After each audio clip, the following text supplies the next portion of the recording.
So welcome back to our YouTube channel. Present మనం ఎక్కడ ఉన్నామంటే కాకినాడ బ్రాంచ్ నెంబర్ 5 దగ్గర నిమజ్జనం చేసే దగ్గర అయితే భక్తులు అయితే చాలా మంది వచ్చారు కదా. ఒక 2-3 లక్షల మంది భక్తులు అయితే వచ్చారు. చాలా అద్భుతంగా ఉంది ఘట్టాన్ని చూడడానికి. మొత్తానికి అయితే స్వామి వారు అయితే నిమజ్జనం కంప్లీట్ అయ్యింది. విసర్జన చాలా అద్భుతంగా అనిపించింది. ఎలాంటి సంఘటనలు కూడా జరగకుండా కూడా నిమజ్జనం అయితే పూర్తయింది. మొత్తానికి ఇప్పుడు టైం ఎంత అయిందంటే 1:33కి స్వామివారి నిమజ్జనం కంప్లీట్ అయింది. ఒకసారి క్రౌడ్ మొత్తం చూపించు. క్రౌడ్ మొత్తం నిమజ్జనం అయితే చాలా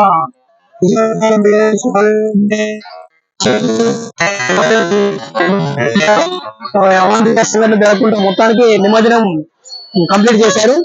పోలీసు వారి సహకారంతో central force and state force సహాయంతో మొత్తానికి అయితే నిమజ్జనం కంప్లీట్ అయింది. చాలా అద్భుతంగా ఘట్టాన్ని చూడడానికి అయితే ఎంతో వివిధ రాష్ట్రాల నుంచి భక్తులు కూడా వచ్చారు. చాలా అద్భుతంగా అయింది ఈ ఘట్టం అయితే. నేనైతే మాక్సిమం కవర్ చేశాను. మరిన్ని వీడియోస్ కోసం మన ఛానల్ ని లైక్ చేయండి, షేర్ చేయండి, సబ్స్క్రైబ్ చేయండి. Thank you.